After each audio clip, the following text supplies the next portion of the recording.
اعوذ باللہ من الشیطان الرجیم بسم اللہ الرحمن الرحیم وَإِذَا قِيلَ لَهُمْ لَا تُفْسِدُوا فِي الْأَرْضِ قَالُوا إِنَّمَا نَحْنُ مُصْلِحُونَ أَلَا إِنَّهُمْ هُمُ الْمُفْسِدُونَ وَلَكِنْ لَا يَشْعُرُونَ صدق اللہ العظیم۔ ناظرین و سامعین، آج میں جس مسئلے کے حوالے سے آپ سے مخاطب ہو رہا ہوں وہ ہے فساد فی الارض۔ قرآن مجید کے اندر اللہ تبارک و تعالیٰ کا ارشاد ہے وَإِذَا قِيلَ لَهُمْ لَا تُفْسِدُوا فِي الْأَرْضِ، جب ان سے کہا جاتا ہے کہ فساد نہ کرو زمین کے اندر،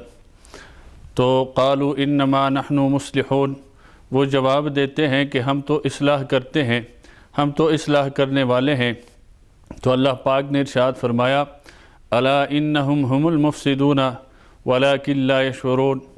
کہ در حقیقت یہی لوگ فسادی ہے لیکن ان کو اپنے فساد کا انتشار کا شعور اور خبر ہی نہیں ہے۔ بات دراصل یہ ہے کہ ہم اس وقت ایک ملک جو ملک پاکستان ہے اس کے ایک باشندہ ہے اور باسی ہے، اور یہ ملک کلمے کے نام پر بنا ہے، لا الہ الا اللہ کے نام پر بنا ہے۔ اس ملک کے لیے بہت بڑی قربانیاں دی گئی ہے، ان قربانیوں کے بعد جا کر یہ ملک معرض وجود میں آیا۔ اس لیے اس ملک کی حفاظت، اس ملک کی ترقی، اس ملک کا استحکام ہم سب کا فریضہ ہے کہ ہم اس ملک کے لیے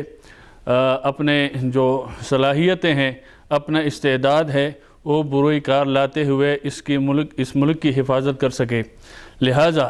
اس وقت ملک کے اندر جو دہشت گردی ہم دیکھ رہے ہیں اور عروج پر پہنچ چکی ہے،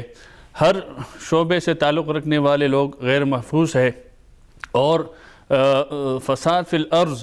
زمین کے اندر فساد جو میں نے آیت پڑھی ہے، اس حوالے سے ایک ٹولہ ملک کے اندر سازش کر رہا ہے۔ ہمارے ملک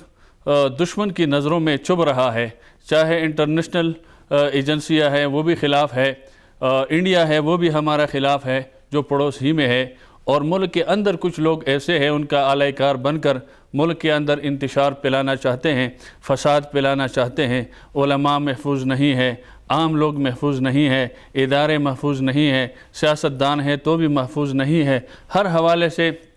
ہم پریشان ہیں، معاشی لحاظ سے بھی، سیاسی لحاظ سے بھی، مذہبی حوالے سے بھی ملک کے اندر ایک عجیب سا صورتحال بنا ہوا ہے۔ اس لیے ہم سب کو تمام تر اختلافات، چاہے مذہبی ہو، چاہے سیاسی ہو، چاہے معاشی حوالے سے، تمام تر اختلافات کو بالائے طاق رکھتے ہوئے اس ملک کے ساتھ، اس ریاست کے ساتھ ہمیں شانہ بشانہ کھڑا ہو جانا چاہیے، اور اس ملک کے اندر جو سازشیں لوگ کر رہے ہیں، جو اس کے مخالفت کر رہے ہیں، جو اس ملک کو کمزور کرنا چاہتے ہیں، اس کے خلاف ہم میدان میں آئے، اپنے ریاست کے ساتھ کھڑے ہو، اور ایسے جرائم پیشہ افراد، ایسے دہشت گرد جو اسلام مخالف بھی ہے، ملک مخالف بھی ہے، ایسے لوگوں پر کڑی نظر رکھ کر اور اپنے ریاست کے ساتھ کھڑے ہو کر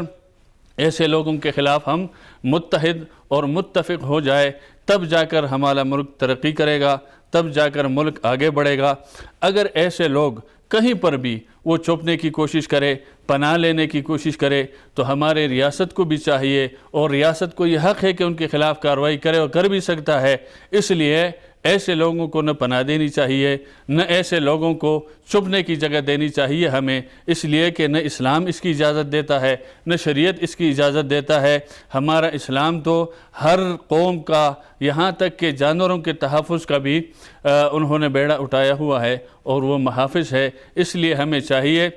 ہم ریاست کے ساتھ کھڑے ہو اور ایسے فسادیوں کے خلاف ہم آواز بھی اٹھائے، جو بھی ہمارا پلیٹ فارم ہو وہاں سے آواز اٹھائے۔ لہٰذا اللہ تبارک و تعالی ہمارا حامی و ناصر ہو۔